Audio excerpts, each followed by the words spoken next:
Hello everybody, how are you? So this is Liz, as you know by now.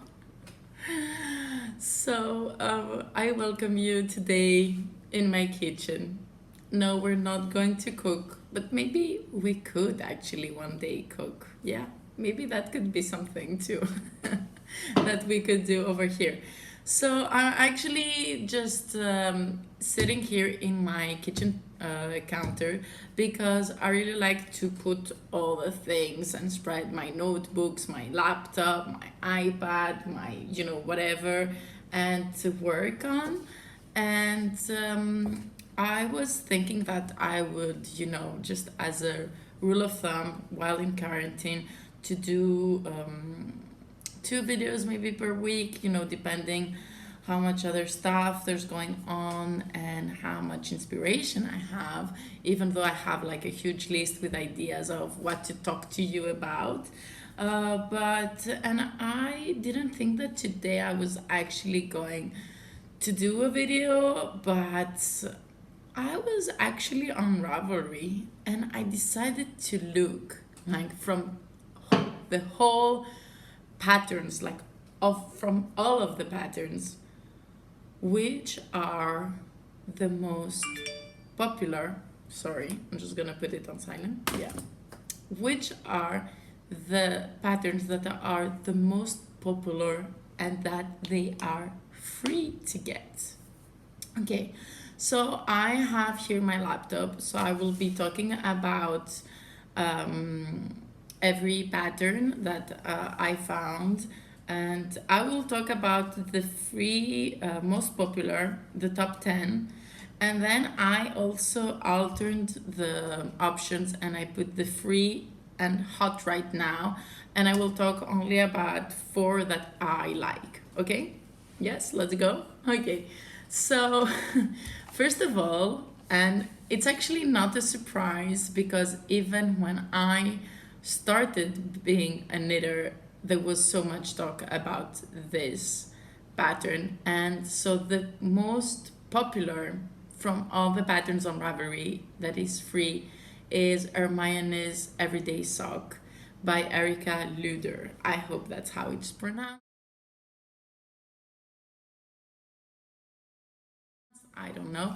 So if you don't know the pattern, it's such a cute pattern for socks. I have actually not done it, so I'm actually going to click over here to download, so then I will have it on my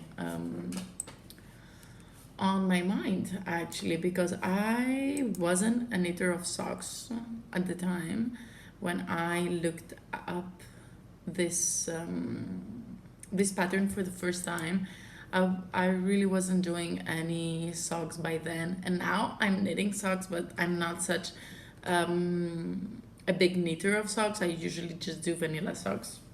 Hello, and then an afterthought heel. But yeah, I'm definitely would like to have a bit more different socks, so I should try this one because a lot of people who have done it have told me that it's like you just want to do it again and again, and it's so cute because there's pictures of a pug. Oh my god, I think I will have to post this picture over here. It's so cute.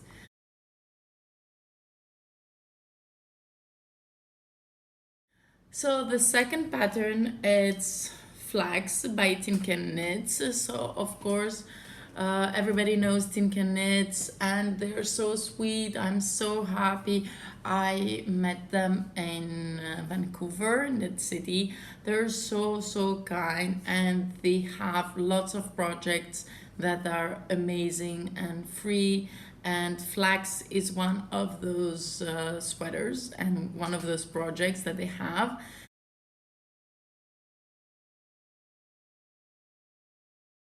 And it's just amazing. I like the simpleness of it, the fit of it, and it's for everybody. It's like from newborn to 4XL, which is amazing how they can have all of their patterns in such big size range. I love it.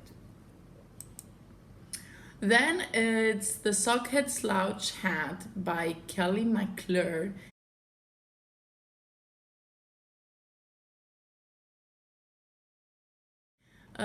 Which is a, a beautiful slouchy hat. I think I have already seen it. I had done a Sockhead Slouch Hat, but I'm not sure if that was the one. Uh, and I gifted it, but I'm not sure. Yeah, it definitely rings a bell, but I'm really not sure. Yeah, maybe it was one of the first hats I did. And I think it was still the time when I didn't put my projects on Ravelry, so I'm really not sure. Yes. There was a time that I didn't do that. My God, the shame, right? Okay. Then is another hat and another pattern by Tinken Knits. It's called Barley. And I have to say, I haven't done this beanie, but it looks so, so cute. I love the texture that it has. Be you know the I love this section where there's the garter and the stockinette alternate, and with the ribbing, I think it just makes it so so elegant as a hat. It's just so so cute.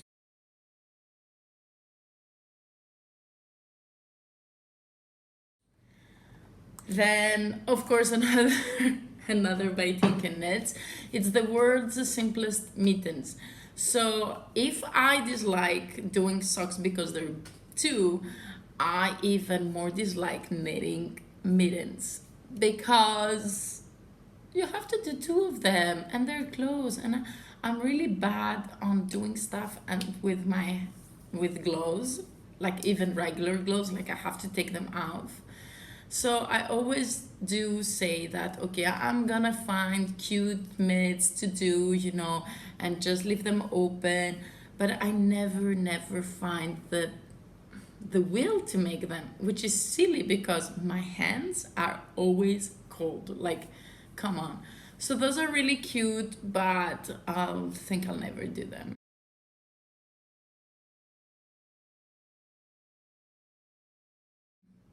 Maybe for my kids, whenever I have them, who knows, you know? Then it's Vanilla Latte Socks by Virginia Rose Jeans. And those I can do because they're vanilla, but they actually have a little twist, as you can see.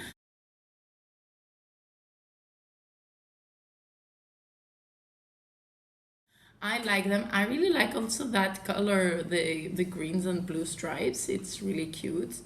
And if you go to the project page, there are so so many cute ones.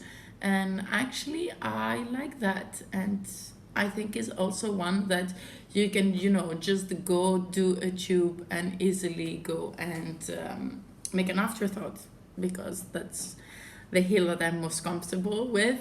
So yeah, that's that's nice.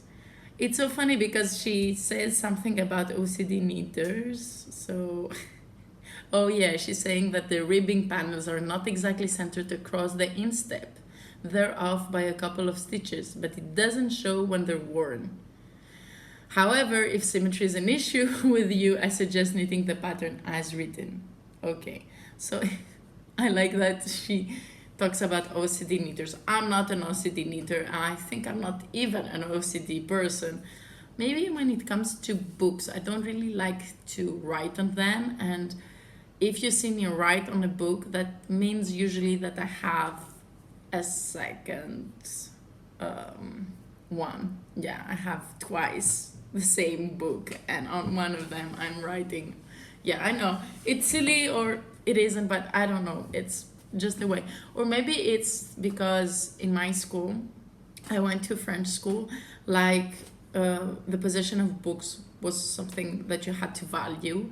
And then if we would like kind of give the books, to the next generation. So we had to, be respectful of the book. So it will go as a good book to the next generation, to the next class or whatever. And yeah, and I remember in Greek school, a lot of times, you know, they would write the exercise on the book, and I would see other kids and was like, oh, you're writing on the book, you know, like. So maybe that's my issue about writing on books. So yeah, I yeah, I could be an OCD book something, yeah, but not really an OCD knitter. Oh my god. Okay, so the next one, so number 7, is the Rose City Rollers by Mary Catherine Briner. Long title. So the Rose City Rollers, I have them in my favorites and they're in my library, but I haven't done them.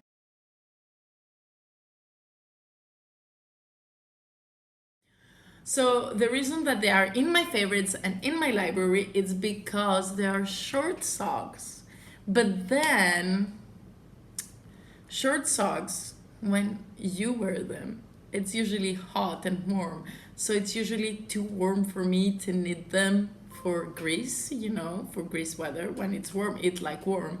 So I'm really debating if I should do them or not. Because I usually do wear short socks more, you know, in the springtime and summertime when it's really, really hot and warm. But so yeah, maybe I just should do them, you know, for some for those rainy days like today. That is like, oh my god, I feel so cold right now, but it's okay. It's gonna get better. Let me sip a bit of my tea. Okay, next one is the Flax Slide by Tinkin Knits. So the Flax Slide is the version of the flax sweater but in fingering.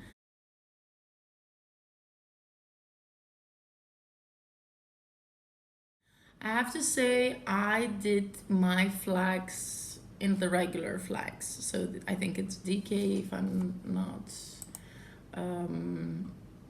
oh yeah, she says Aran, but I did mine in DK.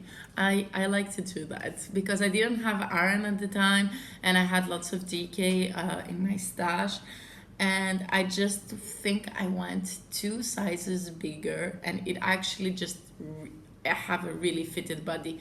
But because I used a super, super variegated yarn, I just decided to have it as a top without sleeves, and I actually really like it. It's very warm and I usually wear it under overalls or, you know, just something inside of my sweaters. Yeah, if that makes any sense. So then finally a shawl, right? Like until here we didn't have a shawl. So this is number 9 and it's the Reina by Noura Buckland.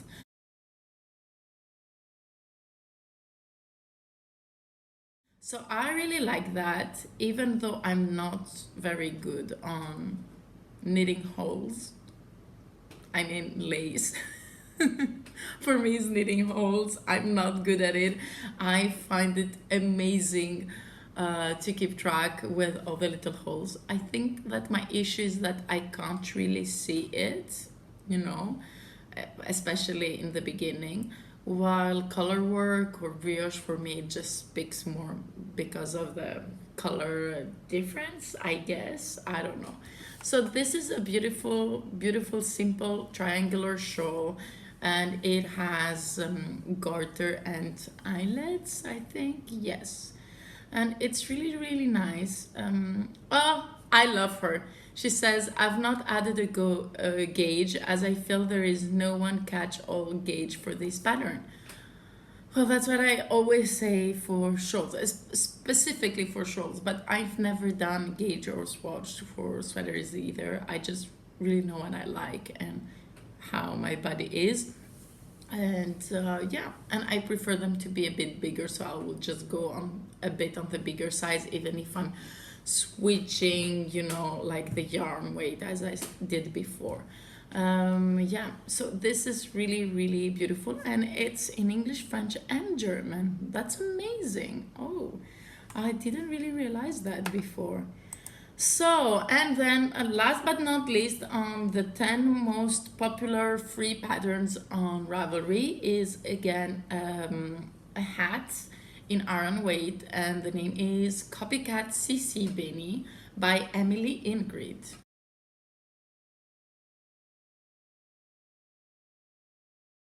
I have to say, I'm not a very big fan of these kinds of rippling effects in hats, but I've seen some that are knitted a bit longer and I found them a bit more cute.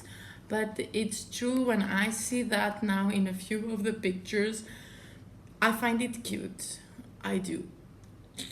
Okay, so from those 10 patterns, the ones that were also in free and most projects, so they are free in the top 10 most popular and in the top 10 most projects is their mayonnaise everyday sock, which has number one position in both most projects and most popular.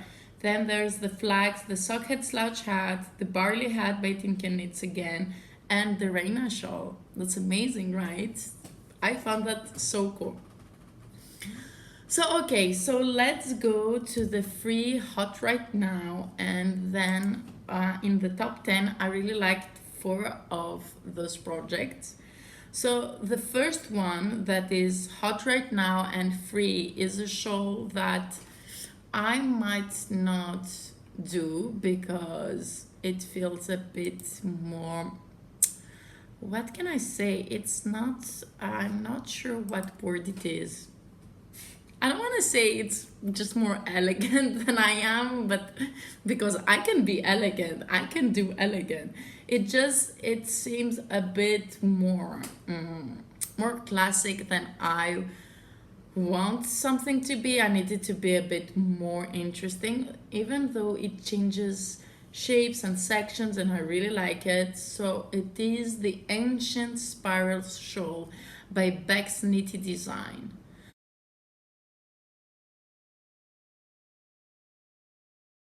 And it uses fingering and it's actually really beautiful, but I don't know, maybe it's the color that she chose for the first one that, they're too soft to get my attention.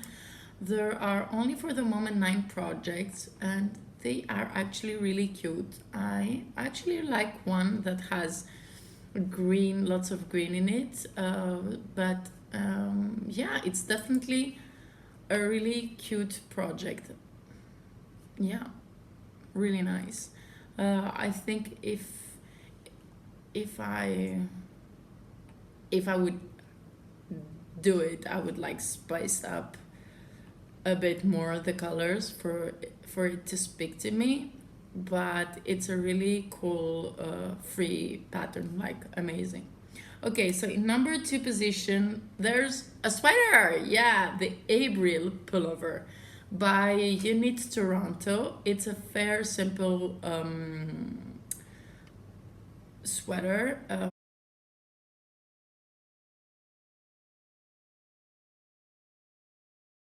It says experience level intermediate, but I think that even like I think it would be like a great maybe third sweater because I think the most difficult part is over here, the sleeves. I'm not really sure how she does it, but yeah, and it's completely seamless, so that's amazing. Yeah, I really like it. I like simple sweaters, even though sometimes I'm really bored because I need to have something to be changing a bit. But we all want something sometimes that is just simple and good.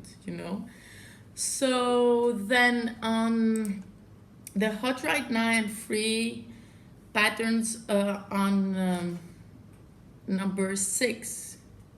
It is something that I don't know what it looks like because I didn't go to see the projects, but its name is Colorful Keepsake and Cal. So it's a mystery knit along by Tina Tse.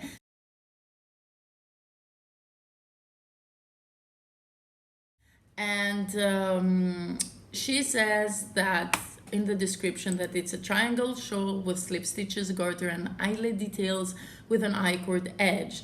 So that seems interesting, and I really like the name Colorful Keepsake. And it needs 3 colors, which is like fairly good. So should I look at the projects? I'm gonna look at the projects. No, in the projects there's no clue. It's just the colors that people have chosen. But I'm sure that if you go on Instagram and you put it on, I'm sure that will be something.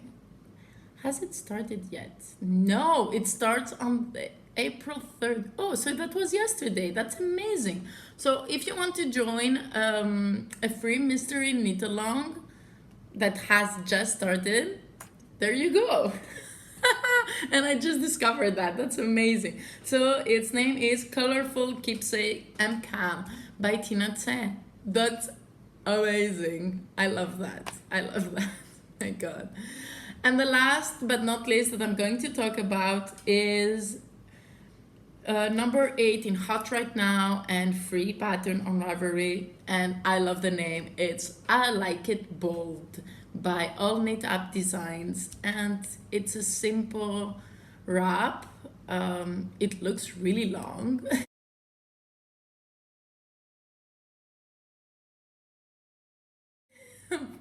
But it's beautiful, and I love the colors that she chose, and it's really, really cute. What do you think? I think it's really cute. Yeah. So that's it. I hope that you are inspired. Maybe, if you checked off your stash these days, as I was talking in the first video that I shared. Maybe now you also have more inspiration on what to do with some skeins that you didn't know what to do. What to do. Okay, so today I'm actually not wearing a knitted sweater because I'm actually doing laundry. Yes, the hand knitted laundry thing. I do from time to time, put all of the hand knits I just wash them, all of them, from time to time, which makes the the house look a bit crazy because I just lay them around flat. But yeah, but I also was in the mood to wear this stretchy kind of top, and this is the Ambelia Shawl by oh my god, I always call him Salas, Christopher Salas, and his alternate. Yeah, I wasn't sure his Ravelry name because I always because we talk and now we're friends, and for me he's Christopher. So this is the Ambelia Shawl. He designed it, I don't know now, 2 or 3 years ago, and he he did it in DK. The sample, the first, yeah, it was in DK, but I really liked this pattern, and I told him, you know what, you should also write it down for fingering weight. And he was like, really, do you think? And I'm like, yes, but it should be a bit more drapey, because the way he wrote it down for DK, he used a bit, slightly smaller needles than I would like to, so it was a bit more stiff. So then he also did the fingering version, and I love it. I have to say I didn't knit this one, but because he needed a test knitter, and my very good friend and designer Maria Zilago, she's a Greek designer. If you don't know her, check her out. She has beautiful things, and we've collaborated many times, and we will for many other things. She's very sweet and she's just the best, so please check her out. She actually test knitted that for Christopher, and she gave it to me because she knew that I really liked it, and she knows how much I'm not good at lace, and I fell in love with it. So this is actually the most uh, colorless. This is my Minds of Moria colorway. Like it's gray, and I love it because, of course, it goes with everything. But as you know, I'm really challenged to knit with gray, and it is one of my favorite things to wear. I don't really wear it really outside, or if I'm going to wear it, it's going to be my shawl that I will have really around my neck, and then I'll put something else because I love wearing two shawls, especially in winter. But most of the time, I might even sleep with it because I have a very fragile neck, and I'm always very cold in that area. So yeah, so I hope you enjoyed this very spontaneous rambling about free patterns, but there you go, and see you soon. Bye.